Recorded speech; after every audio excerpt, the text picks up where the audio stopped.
Hebrews chapter 12.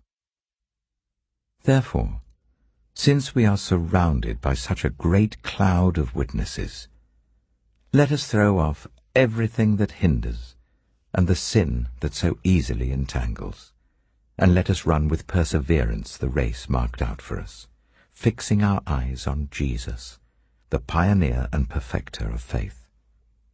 For the joy that was set before him, he endured the cross, scorning its shame, and sat down at the right hand of the throne of God. Consider him who endured such opposition from sinners, so that you will not grow weary and lose heart. In your struggle against sin, you have not yet resisted to the point of shedding your blood. And have you completely forgotten this word of encouragement that addresses you as a father addresses his son? It says, "My son, do not make light of the Lord's discipline, and do not lose heart when he rebukes you, because the Lord disciplines the one he loves, and he chastens everyone he accepts as his son." Endure hardship as discipline. God is treating you as his children. For what children are not disciplined by their father? If you are not disciplined, and everyone undergoes discipline, then you are not legitimate, not true sons and daughters at all. Moreover, we have all had human fathers who disciplined us, and we respected them for it. How much more should we submit to the Father of spirits and live? They disciplined us for a little while as they thought best, but God disciplines us for our good, in order that we may share in his holiness. No discipline seems pleasant at the time, but painful. Later on, however, it produces a harvest of righteousness and peace for those who have been trained by it. Therefore, strengthen your feeble arms and weak knees. Make level paths for your feet, so that the lame may not be disabled, but rather healed.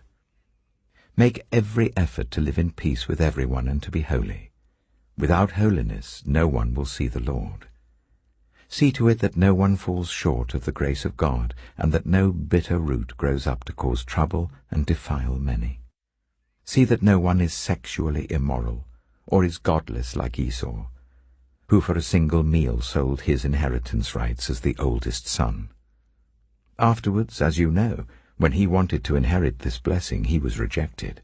Even though he sought the blessing with tears, he could not change what he had done. You have not come to a mountain that can be touched and that is burning with fire, to darkness, gloom, and storm, to a trumpet blast, or to such a voice speaking words that those who heard it begged that no further word be spoken to them, because they could not bear what was commanded. If even an animal touches the mountain, it must be stoned to death. The sight was so terrifying that Moses said, "I am trembling with fear." But you have come to Mount Zion, to the city of the living God, the heavenly Jerusalem. You have come to thousands upon thousands of angels in joyful assembly, to the church of the firstborn, whose names are written in heaven.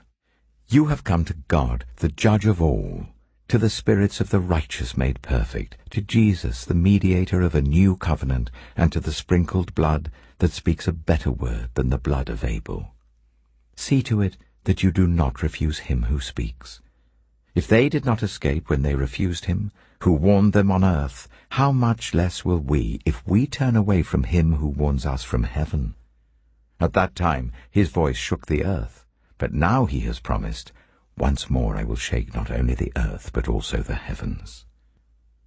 The words, "once more," indicate the removing of what can be shaken, that is, created things, so that what cannot be shaken may remain. Therefore, since we are receiving a kingdom that cannot be shaken, let us be thankful, and so worship God acceptably with reverence and awe, for our God is a consuming fire.